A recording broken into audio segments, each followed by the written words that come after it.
Hello aspirant, एक बार फिर से आपका मेरे यूट्यूब चैनल ज्ञान तंत्र में स्वागत है। मेरा नाम मोनिका मिश्रा है और मैं आपकी चाइल्ड डेवलपमेंट पेडागोजी सब्जेक्ट को प्रिपेयर करने में हेल्प करती हूँ।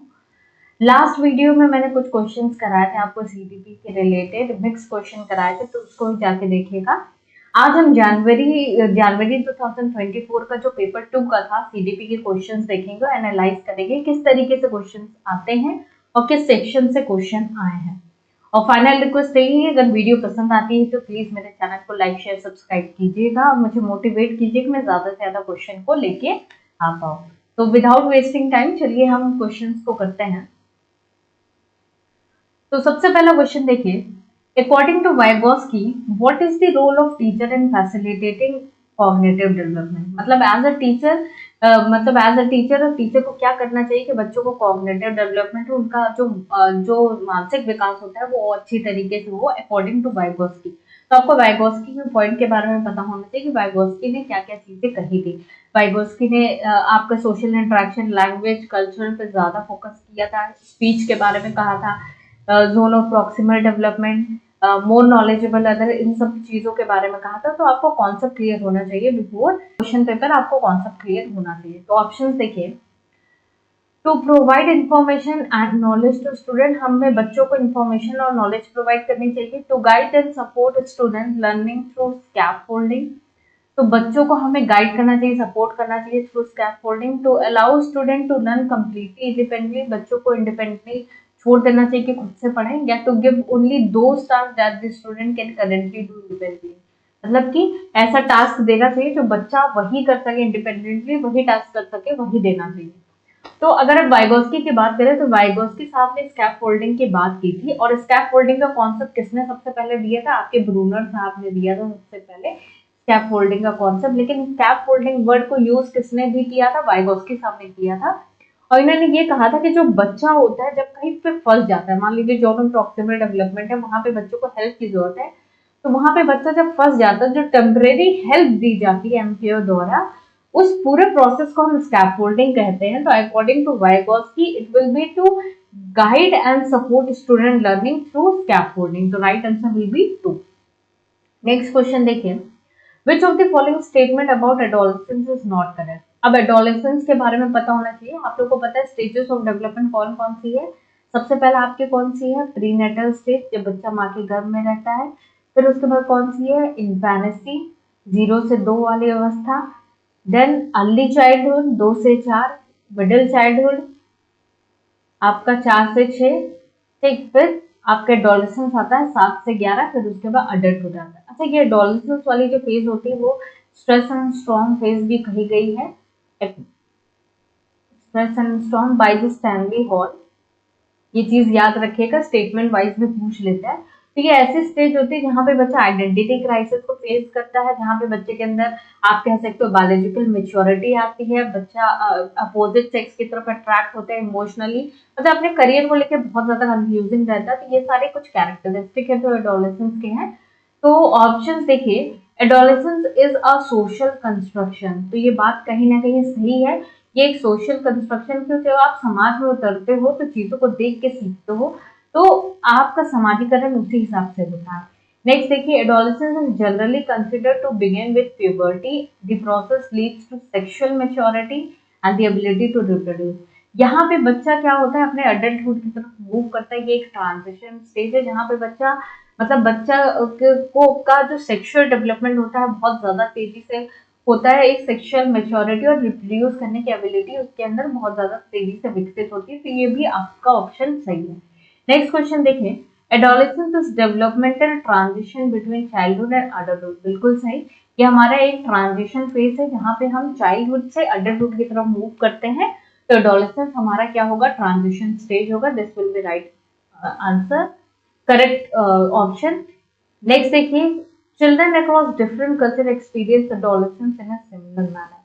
तो क्या ऐसा हो सकता है कि डिफरेंट डिफरेंट कल्चर में हर एक जगह पे हर एक माहौल पे एडोलेसेंस का फेज एक ही तरीके से हो सकता है? बिल्कुल नहीं, ये ऑप्शन ये बात बिल्कुल ही गलत है। तो राइट आंसर विल बी 4। ऐसा नहीं है कि एडोलेसेंस का हर एक इंसान एक ही तरीके से एडोलेसेंस का फेज एक ही तरीके से एडोलेसेंस का फेस करता है। तो इस चीज पे ध्यान देनी है, right answer will B 4। Next question देखें, Sujata participate eagerly in the dance competition only because she is interested in winning the prize, first prize of cash। मतलब सुजाता ने पार्टिसिपेट किया डांस में सिर्फ इसलिए कि वो फर्स्ट प्राइज जीतना चाहती थी। तो वो कहीं ना कहीं क्या ये कौन सा फैक्टर है?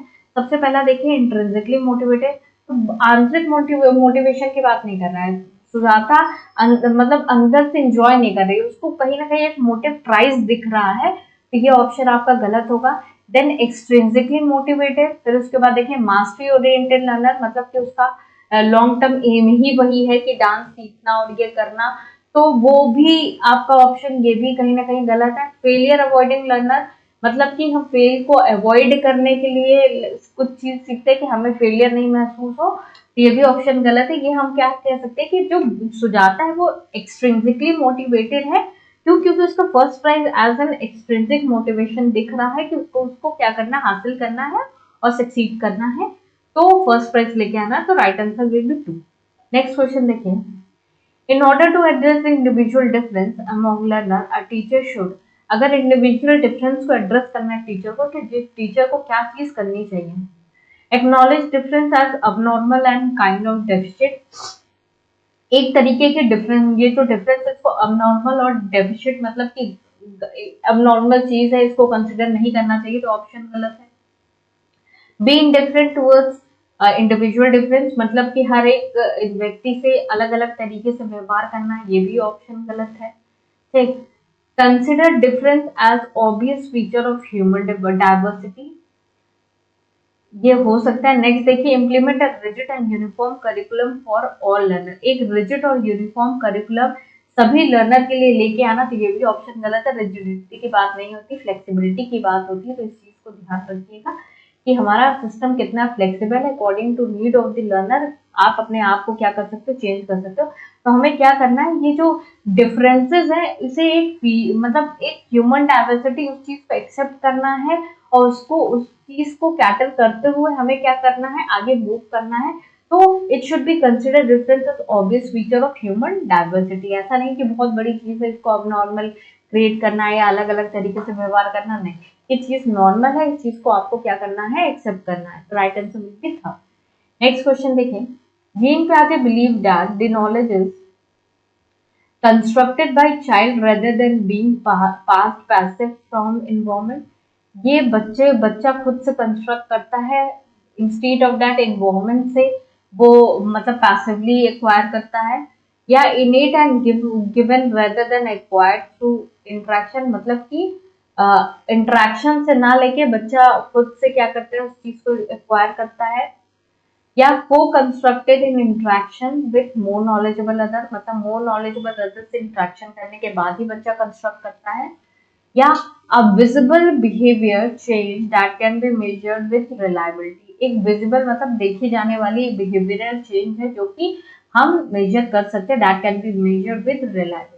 अगर हम जीन पियाजे की बात करें तो ये हमारे क्या थे, रेडिकल कंस्ट्रक्टिविस्ट थे, जिन्होंने आपका जेनेटिकल एपिस्टेमोलॉजी पे बात की थी, और कहने का मतलब कि इन्होंने जेनेटिक फैक्टर पे ज्यादा जोर दिया था और इन्वायरमेंट तो कहीं ना कहीं इस चीज को इग्नोर किया था कि इन्वायरमेंट का फैक्टर बहुत ज्यादा नहीं है।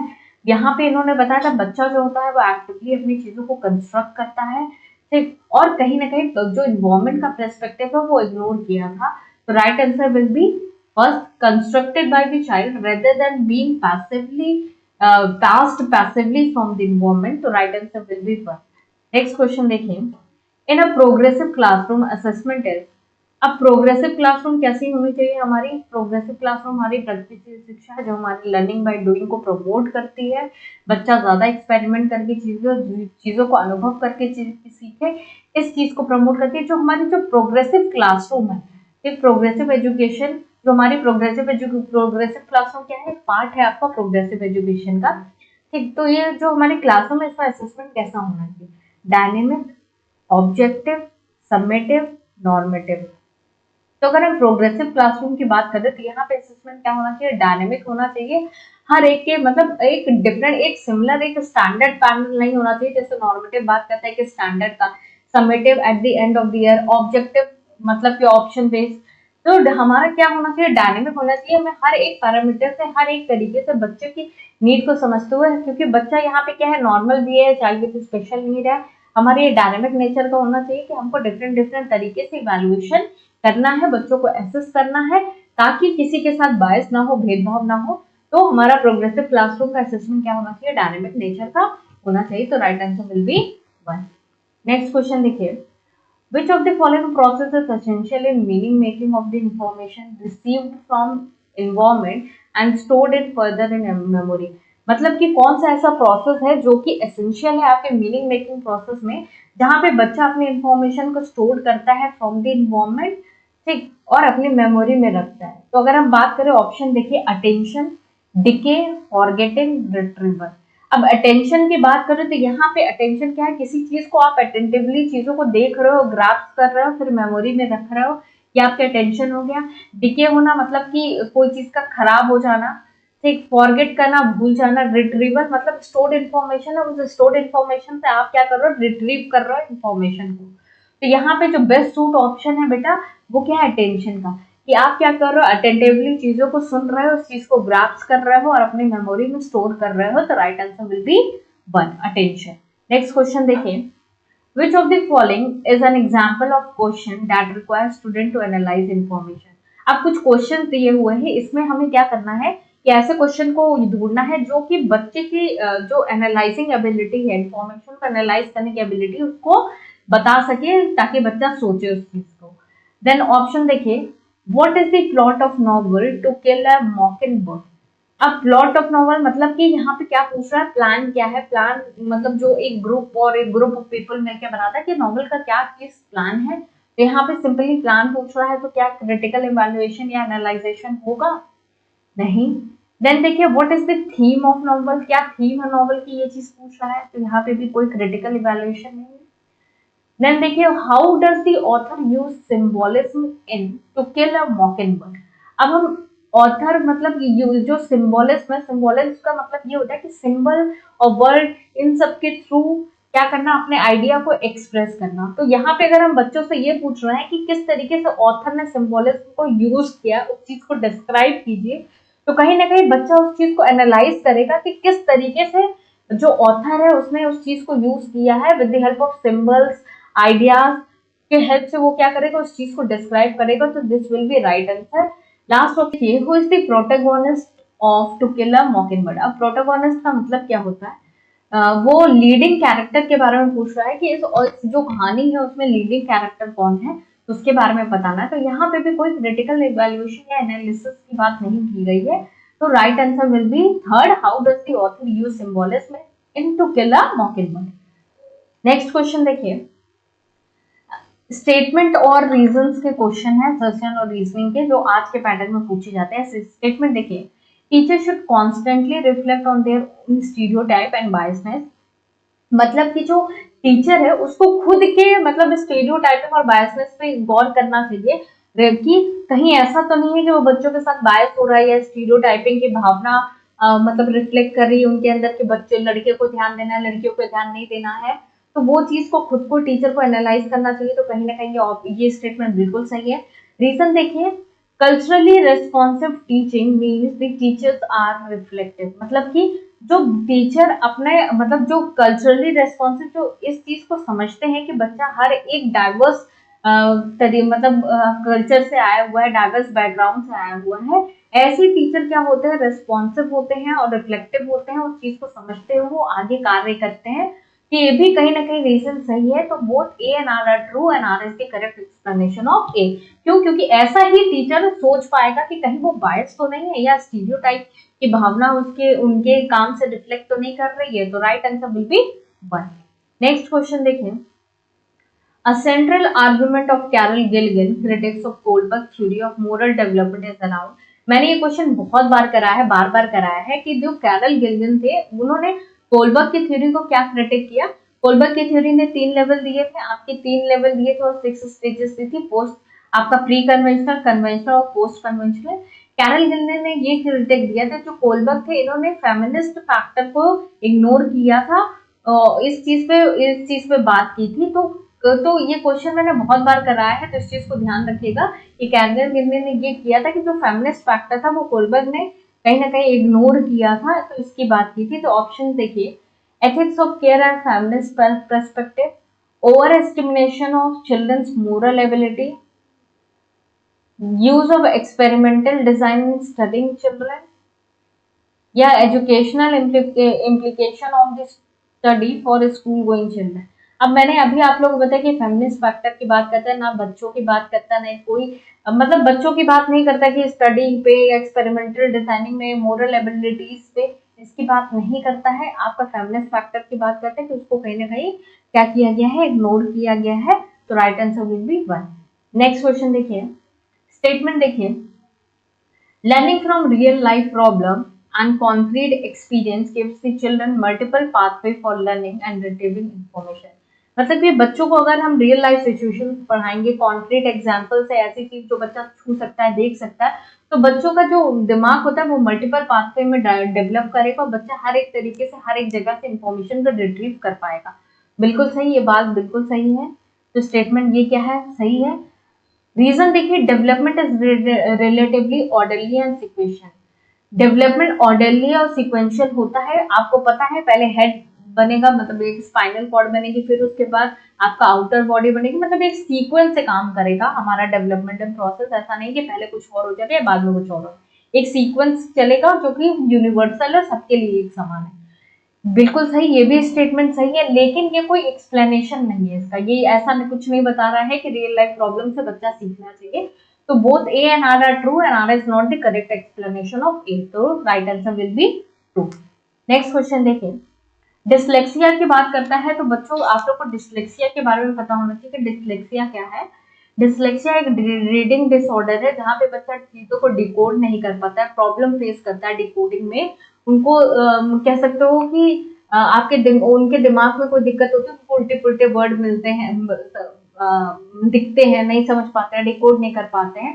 तो इसमें पूछ रहा है, dyslexia is a dash condition which impacts learner ability dash. अब हम डिसलेक्सिया बहुत बार पढ़ चुके हैं कि हमारा क्या है, एक न्यूरोलॉजिकल कंडीशन है। क्यों? क्योंकि दिमाग में प्रॉब्लम है, एक आपके वायरिंग में दिक्कत होती है। ऐसा नहीं है कि आप उस चीज के लिए गलत वर्ड यूज करो। ये क्या है, न्यूरोलॉजिकल प्रॉब्लम है।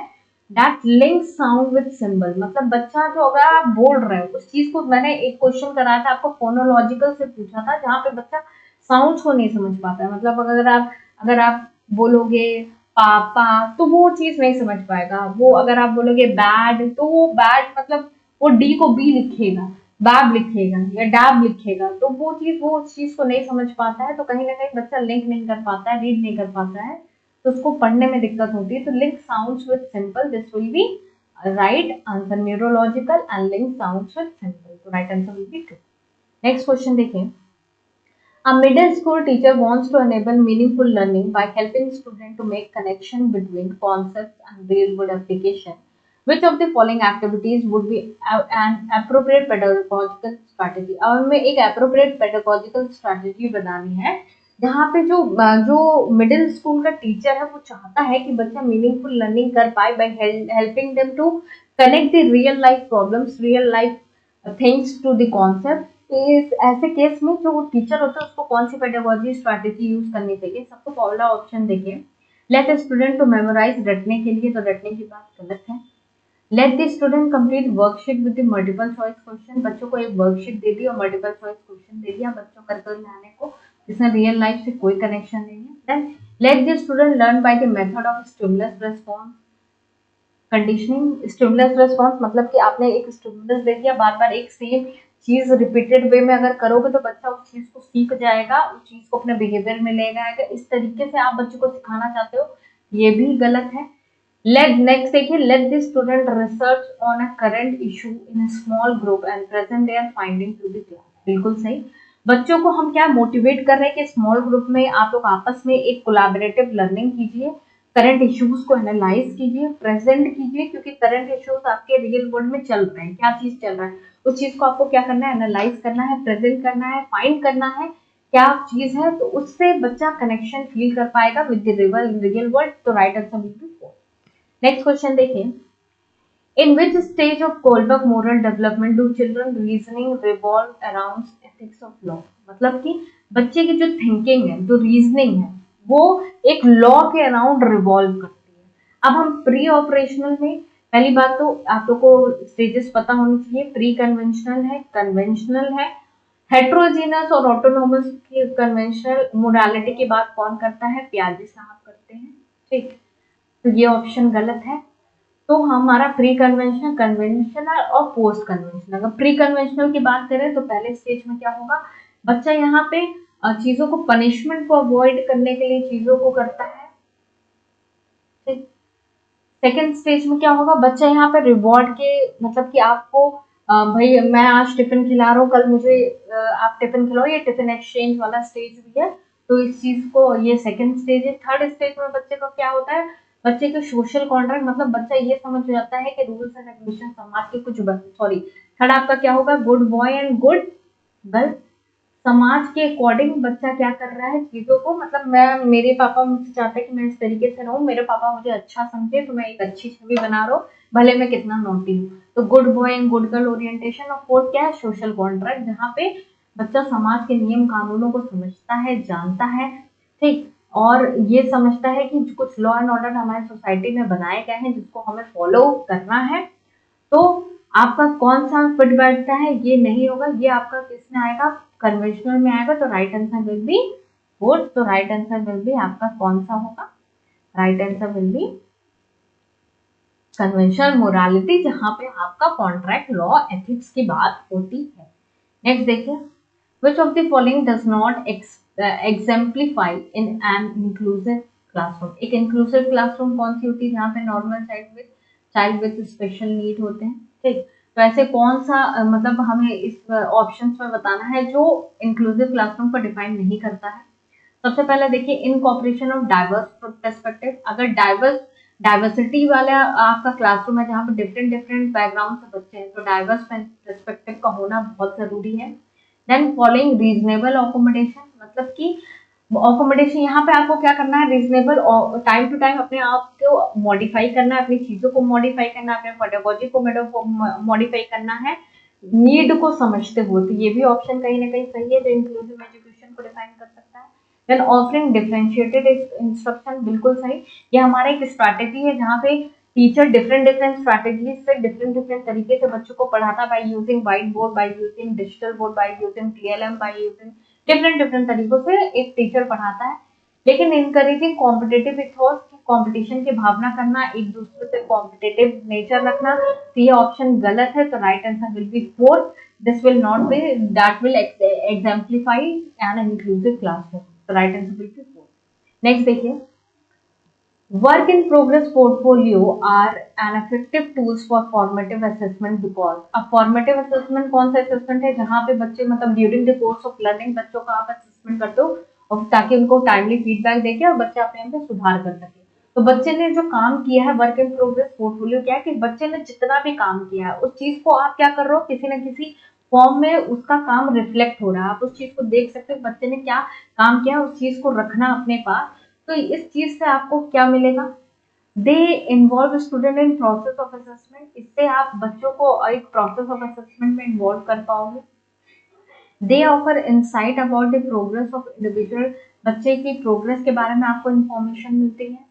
ठीक, या they focus mainly in presentation of final product, मतलब यहाँ पे ये जो फॉर्मेटिव असेसमेंट है ये सिर्फ और सिर्फ फोकस इसलिए करता है कि बच्चे का फाइनल प्रोडक्ट, फाइनल परफॉर्मेंस आप देख सको। या दे offer tangible evidence of student learning, tangible evidence मतलब कि ऐसे एविडेंस जो बच्चों की लर्निंग को रिफ्लेक्ट करे, आप देख सकते हो कि बच्चा क्या सीख रहा है, उस चीज को आपने क्या किया, आप देख सकते हो बच्चा ये चीज समझ रहा है, उसको आप छू सकते हो, देख सकते हो। तो ये एक तरीके से ये वर्क इन प्रोग्रेस पोर्टफोलियो आपको एक टैंजिबल एविडेंस प्रोवाइड करता है, बिल्कुल सही। आपका फाइनल प्रोडक्ट नहीं होगा कि हम बच्चों को सिर्फ फाइनल प्रोडक्ट के लिए तैयार करते हैं, हम बच्चों को को इन्वॉल्व करने के लिए in the process of assessment, बच्चे की प्रोग्रेस को जज करना और एक टैंजिबल एविडेंस के लिए। राइट आंसर विल बी आपका A, B and D, C will be not correct option. Next question देखिए, which of the following describe a mastery goal orientation. अब मास्टरी गोल ओरिएंटेशन मतलब कि लॉन्ग टर्म के लिए बच्चों को आपको तैयार करना है एक लाइफ में कुछ एक अच्छा इंसान बनाने के लिए, ताकि बच्चे का जो ओवरऑल डेवलपमेंट है, होलिस्टिक डेवलपमेंट है, वो अच्छा हो सके। तो सबसे पहला ऑप्शन देखिए, focus on achieving a certain level of performance for competing with others. मतलब एक सर्टेन लेवल ऑफ परफॉर्मेंस को अचीव करना ताकि आप दूसरों से compete कर पाओ। या focus on improving one's skills and understanding task. Option दूसरा देखिए, focus on achieving high grades of for receiving external award. High grade को अचीव करना ताकि आपको एक्सटर्नल अवार्ड मिले, बिल्कुल नहीं। Focus on avoiding failure and punishment for fear of humiliation. मतलब कि आप बच्चों को इसलिए सिखा रहे हो या बच्चा इसलिए काम कर रहा है ताकि वो पनिशमेंट को अवॉइड कर सके, ये भी आपका नहीं है। मास्टरी गोल ओरिएंटेड आप हमेशा फोकस इसमें करता है कि बच्चों की एबिलिटी को इम्प्रूव कर सके और बच्चों को टास्क को समझने में हेल्प कर सके, ताकि बच्चा अपना एक लॉन्ग टर्म गोल अचीव कर सके। तो right answer will be 2। Next question देखिए, which of the following best describe the role of teacher in progressive education. अभी हमने प्रोग्रेसिव एजुकेशन की बात की थी, ठीक, जहाँ पे प्रैक्टिस शिक्षा की बात की थी, जहाँ पे बच्चों को लर्निंग बाय डूइंग, बाय आप प्रोजेक्ट मेथड, कोलैबोरेटिव लर्निंग, एक डायनेमिक वे आप चीजों को सिखाते हो। तो ऑप्शंस देखिए, a teacher in primary source of knowledge and authority in the class. Teacher क्या है, एकमात्र teacher he primary source of knowledge है और एक अथॉरिटी इन द क्लास, मतलब टीचर के हाथ में ही सब सारी चीजें हैं। A teacher provide diverse material for children to experiment and provide scaffolding and when required। Teacher बच्चों को एक डाइवर्स प्रोडक्ट मटेरियल प्रोवाइड करता है ताकि बच्चा हर तरीके से एक्सप्लोर करके और बच्चों को जब जरूरत हो उनको एक सपोर्ट प्रोवाइड कराना जब भी बच्चे की रिक्वायरमेंट हो। या teacher is responsible for ensuring strict adherence to curricular standard.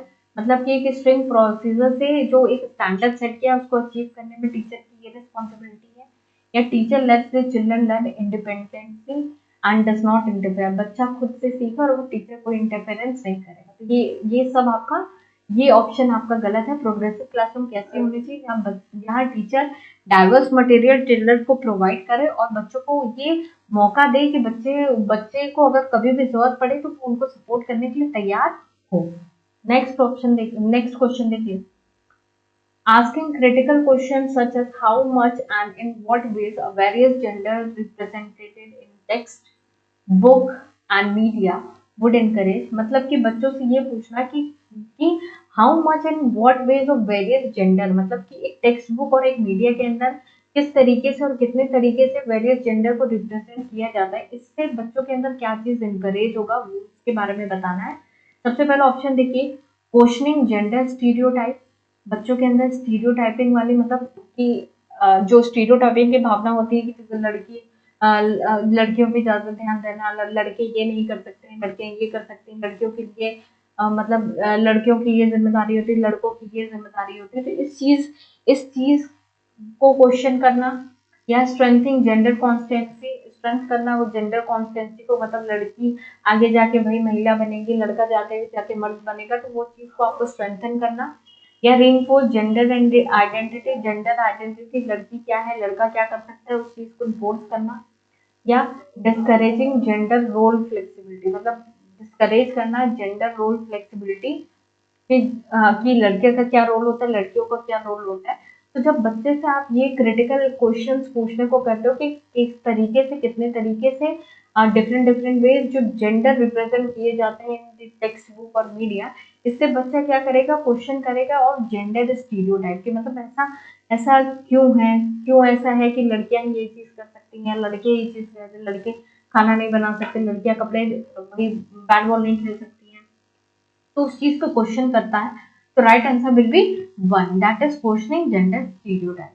Next question देखिए, अकॉर्डिंग टू जीन पियाजे the ability to use symbols for symbols such as letting the letter X stand for unknown numerals developed during dash and enables the children to learn dash। अब gene प्याजे के according जब बच्चे के अंदर वो ability develop हो जाना, जब बच्चा सिंबल से सिंबल को समझ पाए, ठीक, बच्चा एक तरीके से आप कह सकते हो कि एब्स्ट्रैक्ट थिंकिंग बच्चे के अंदर डेवलप हो जाए, वो कौन से स्टेज में आता है और किस स्टेज में बच्चा क्या चीज कर सकता है। तो आपको स्टेजेस के बारे में क्लियर इन्फॉर्मेशन होनी चाहिए। सबसे पहला कौन सा, sensory motor, pre operational, concrete और फॉर्मल ऑपरेशन। सेंसेस से सीखता है बच्चा, सिंबल सिंबॉलिक रिप्रेजेंटेशन बच्चे के अंदर आ जाती है, यहाँ पे कंजर्वेशन, ट्रांजिटिविटी, आपका सीरिएशन, क्लासिफिकेशन बच्चे के अंदर आ जाता है।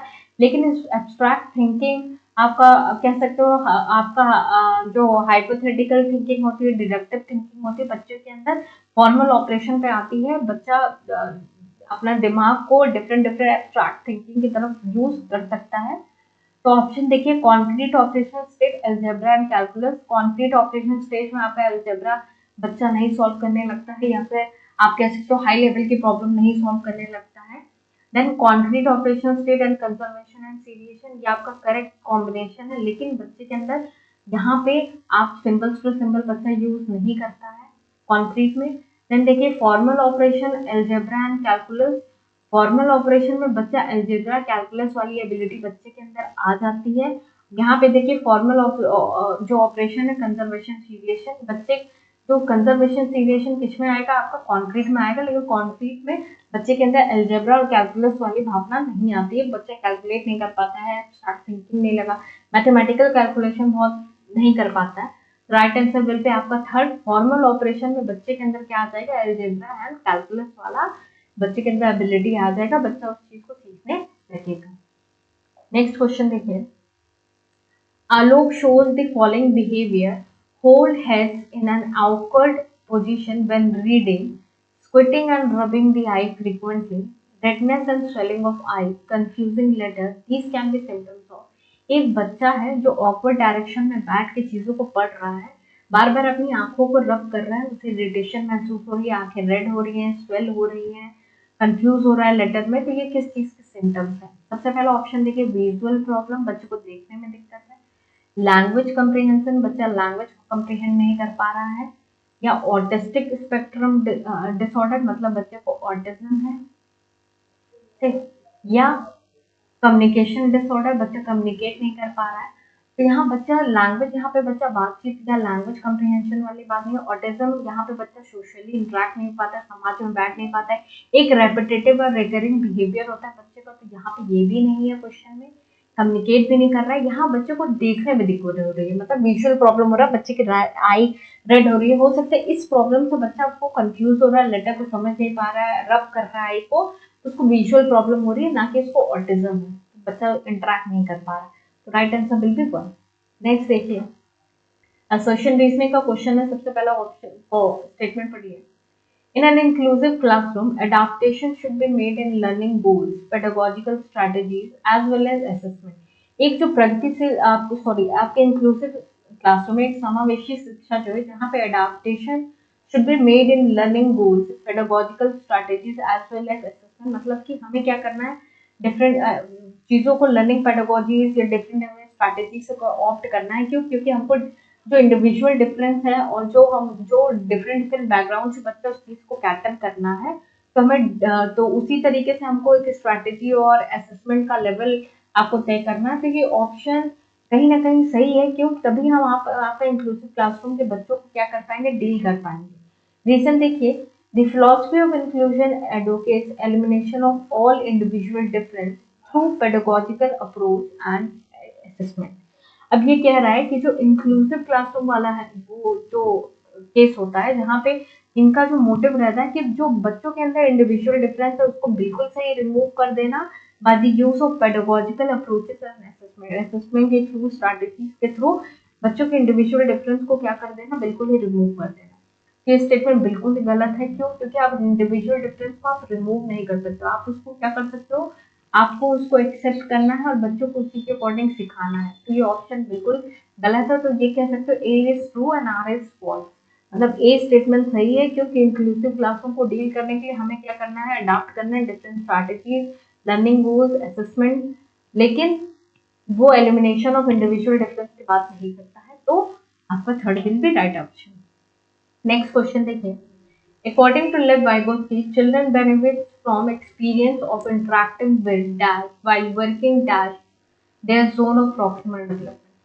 तो लेव वाइगोस्की क्या कहते हैं कि जो बच्चा होता है वो एक्सपीरियंस, वो जो इंटरेक्शन वाली जो एक्सपीरियंस होती है चिल्ड्रंस को किससे मिलती है, मोर knowledgeable other, with in more knowledgeable other, just outside, the physical environment within and physical environment just outside.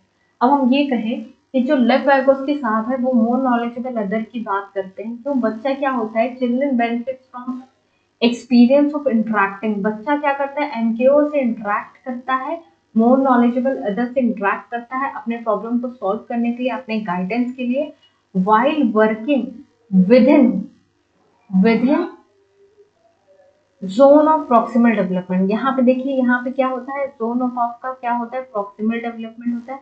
यहाँ बच्चे को, अगर बच्चे को क्या पहुंचना है, जोन ऑफ, और यहाँ पे बच्चे का क्या होता है, जोन ऑफ एक्चुअल डेवलपमेंट होता है, यहाँ पे जोन ऑफ पोटेंशियल डेवलपमेंट होता है, यहाँ पे जोन ऑफ प्रॉक्सिमल डेवलपमेंट होता है। यहाँ पे बच्चों को क्या होता है, एक पॉज क्रिएट हो जाता है, तो बच्चों को किस चीज की हेल्प की जरूरत पड़ती है, तो जो हेल्प है उसको किससे मिलती है, एमकेओ से मिलती है, और जो ये प्रोसेस होता है ये क्या कहलाता है, आपका स्कैफोल्डिंग का प्रोसेस कहलाता है। तो बेटा इस तरीके के क्वेश्चन को सॉल्व करने के लिए आपको पूरा पूरा क्या होना चाहिए, कॉन्सेप्ट क्लियर होना चाहिए। तो वाइगोस्की की थ्योरी एमकेओ के द्वारा इंटरेक्ट करके बच्चा क्या करता है, अपने एक्सपीरियंस को डेवलप करता है और अपनी प्रॉब्लम को सॉल्व करता है with in the zone of proximal development. यही वो एरिया होता है जहाँ पे एक पॉज क्रिएट हो जाता है, जहाँ पे एक टेम्परेरी हेल्प की जरूरत पड़ती है ताकि वो यहाँ पे पॉज सके। तो right answer will be 1। Next question देखिए, a teacher noticed that one of her students is highly distractible and has trouble paying attention during class.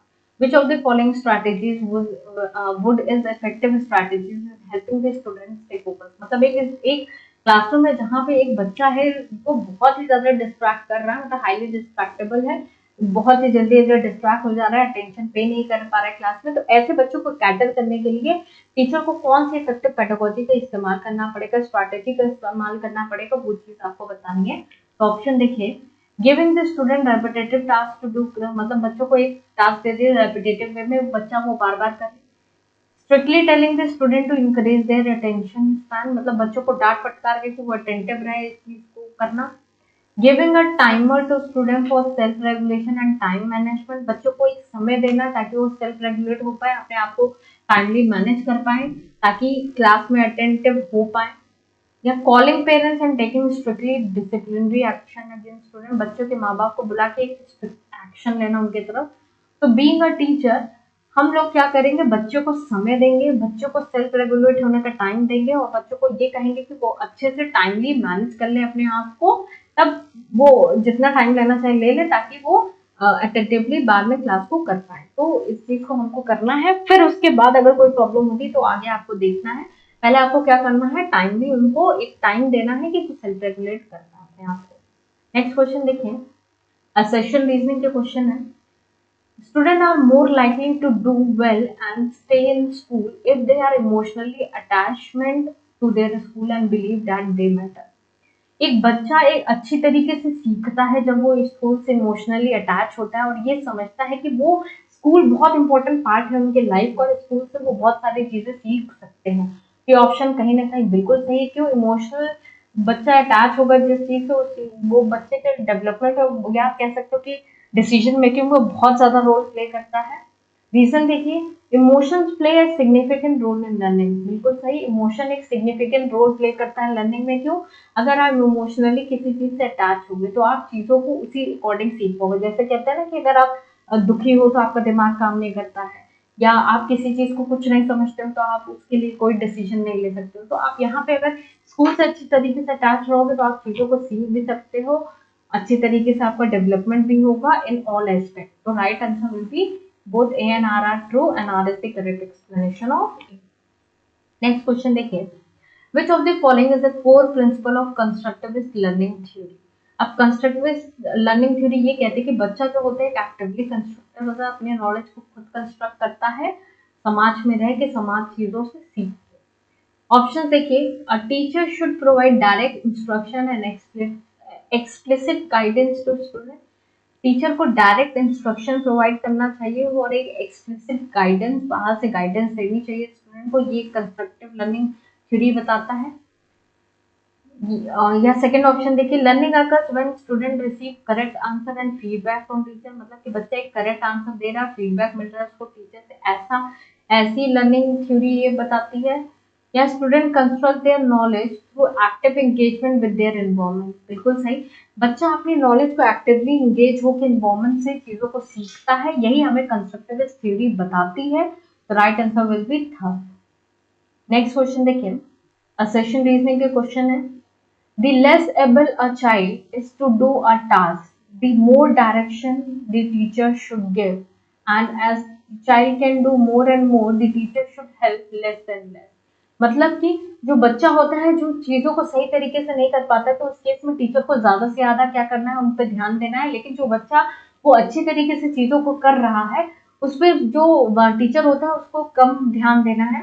ये स्टेटमेंट कहीं ना कहीं सही है। आप खुद ही अगर वाइगोस्की की बात करें तो उन्होंने ये बताया था कि स्कैफोल्डिंग वाला कॉन्सेप्ट होता है वो एक टेम्परेरी हेल्प होती है। जब बच्चा चीजों को करने लगता है तो आप क्या करते हो, उसको विड्रॉ कर लेते हो, उस हेल्प को विड्रॉ कर लेते हो।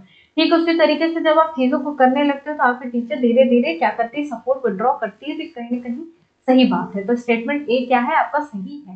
रीजन देखिए, intelligence can not be accurately measured by calculating IQ। जो इंटेलिजेंस लेवल होता है उसको हम एक्यूरेटली मेजर नहीं कर सकते हैं बाय IQ। तो बिल्कुल सही, ये भी बात सही है कि जो इंटेलिजेंस लेवल होता है उसको आप मेजर नहीं कर सकते, कि ऐसा नहीं है कि आपने मेजर कर लिया तो वो एक्यूरेट है, उससे ज्यादा नहीं हो सकता, उससे कम नहीं हो सकता। ऐसा बिल्कुल नहीं कि एक्यूरेटली मेजर किया जा सकता है बाय कैलकुलेटिंग IQ। तो ये भी स्टेटमेंट आपका बिल्कुल सही है, लेकिन ये कोई करेक्ट एक्सप्लेनेशन नहीं है कि इसका बीच में कोई लिंक नहीं है। तो हम ये कह सकते हैं both A and R are true, but R is not the correct explanation of A. So right answer will be 2. Next question देखिए, which of the following characterize the process of socialization। अब आपको characteristic of मतलब ऐसा आपको इन options में बताना है कौन सी कैरेक्टरिस्टिक ऑफ सोशलाइजेशन है। सबसे पहला देखिए, सोशलाइज जो it is a linear process, मतलब कि जो लीनियर है, एक सीधी रेखा स्ट्रेट लाइन वाली प्रोसेस है, ना कि आपका कह सकते हो स्पाइरल है डेवलपमेंट जो प्रोसेस जो होता है। सेकेंड देखिए, it is a complex process, ये एक जटिल प्रतिक्रिया है।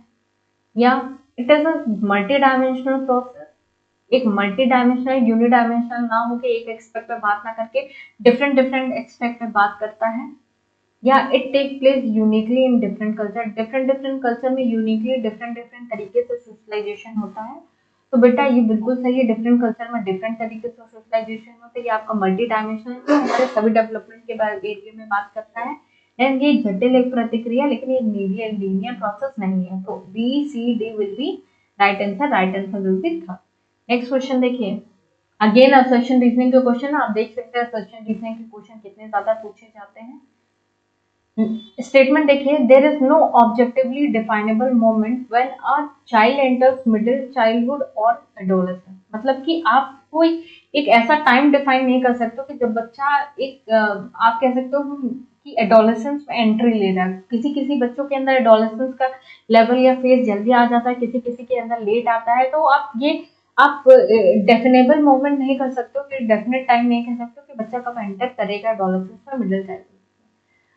नेक्स्ट देखिए, development is a continuous in nature. तो डेवलपमेंट हमारा क्या होता है, कॉन्टिन्यूस इन नेचर होता है। एक आप कह सकते हो कॉन्टिन्यूस प्रतिक्रिया है जो चलती रहती है चलती रहती है। बच्चा का डेवलपमेंट आपका जन्म से लेकर आपका क्या हो जाएगा, वॉर्म टू टॉम होता है, जब बच्चा माँ के गर्भ में होता है और मृत्यु तक बच्चे का डेवलपमेंट चलता रहता है। तो कोई भी आप टाइम बहुत ज्यादा स्पेसिफाइड नहीं कर सकते हो कि जो बच्चा मिडिल या एडोलेसेंस में मूव करेगा। तो दोनों ही आपका स्टेटमेंट सही है और R is the correct explanation of it. तो right answer will be 1। Next question, an elementary school teacher can strongly influence student development of academic self concept. बच्चों के एकेडमिक सेल्फ कॉन्सेप्ट में जो टीचर होता है वो किस तरीके से बच्चों पे स्ट्रांगली इन्फ्लुएंस कर सकता है, उस चीज के बारे में बताना है आपको। पहला ऑप्शन देखिए, keeping very low expectation from all student, बच्चों से लो एक्सपेक्टेशन रखना।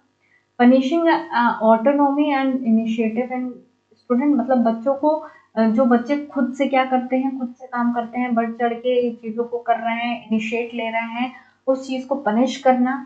या rewarding autonomy and initiative in student, बच्चों के कार्यों को रिवॉर्ड करना और बच्चों के इनिशिएटिव को अप्रिशिएट करना, ये करना चाहिए। या कीपिंग वेरी लो एक्सपेक्टेशन, बच्चों से एक लो एक्सपेक्टेशन रखना फ्रॉम स्पेशल स्टूडेंट, जो स्पेशल स्टूडेंट से लो एक्सपेक्टेशन रखना। तो यहाँ पे बच्चे का एकेडमिक सेल्फ कॉन्सेप्ट होता है, जो बच्चों के अंदर सेल्फ कॉन्सेप्ट का डेवलपमेंट होता है वो इन्फ्लुएंस नहीं होगा, बच्चा स्ट्रांगली इन्फ्लुएंस नहीं होगा, मोटिवेट फील नहीं करेगा अगर आप उसको पनिश करोगे, लो एक्सपेक्टेशन करोगे। आपको क्या करना है, ऐसी चीजों को, अगर बच्चा अपने से खुद से कार्य कर रहा है या आपको लगता है कि बच्चा इनिशिएटिव कर रहा है, इनिशिएटिव ले रहा है, तो वहां पे आपको बच्चे को क्या करना है, खुद से बच्चों को रिवॉर्ड करना है, उनको मोटिवेट करना है ताकि बच्चा और अच्छे तरीके से काम करे और चीजों को समझे। तो right answer will be third, तो this will be right answer. तो बेटा ये रहे आपके जनवरी 2024 के पेपर 2 का आपका 30 क्वेश्चन थे। आप देख सकते हो किस तरीके से एसोसिएशन रीजनिंग के कितने सारे क्वेश्चन पूछे गए हैं। पेपर 2 में जनरली थोड़ा सा अप लेवल रहता है, लेकिन पेपर 1 में कम होता है, थोड़ा सा लेवल डाउन रहता है। लेकिन आप देख सकते हो पियाजे, वाइगोस्की, प्रोग्रेसिव एजुकेशन, ये ऐसे कॉमन टॉपिक है तो आपको बहुत अच्छी तरीके से प्रिपेयर करना चाहिए, हर एक कॉन्सेप्ट को समझना चाहिए, क्योंकि इसी से सबसे ज्यादा क्वेश्चन पूछे जाते हैं। आप देख सकते हो एसोसिएशन रीजनिंग में भी इंक्लूसिव एजुकेशन, वाइगोस्की की थ्योरी, कहीं ना कहीं पियाजे की थ्योरी, किसी न किसी से रिलेट करके ये पूछा गया है। इसीलिए कुछ ऐसे इंपॉर्टेंट टॉपिक है जैसे पियाजे हो गए, वाइगोस्की हो गए, प्रोग्रेसिव एजुकेशन, इंक्लूसिव क्लासरूम, आपको ये कुछ ऐसे टॉपिक है जो बहुत अच्छे तरीके से तैयार करने हैं। ठीक, यहाँ पे आप लोग कहीं पे हॉवर्ड गार्डनर की थ्योरी या मल्टीपल इंटेलिजेंस थ्योरी ये सब देखने को नहीं मिली होगी, लेकिन यहाँ पे जो बहुत इंपॉर्टेंट टॉपिक हैं जो हर साल पूछे जाते हैं, रेपिटेटिव वे में पूछे जाते हैं, बस पूछने का तरीका अलग है। तो इस चीज को आप अच्छी तरीके से तैयार कीजिएगा, क्योंकि लास्ट कुछ ही टाइम बचा है, कुछ ही दिन बचे हैं आपके पेपर में। तो होपफुली आपका सीटेट के पेपर के मैं ज्यादा से ज्यादा क्वेश्चन और लेके आऊंगी, पेपर एनालिसिस और लेके आऊंगी, ताकि आपके और डाउट्स क्लियर हो जाएं कि किस तरीके से क्वेश्चन पेपर पूछे जाते हैं, किस कहाँ से ज्यादा क्वेश्चन आते हैं। तो अगर आपको वीडियो पसंद आती है तो प्लीज मेरे चैनल को सब्सक्राइब कीजिएगा और लाइक शेयर जरूर कीजिएगा। Thank you so much and all the best for your preparation.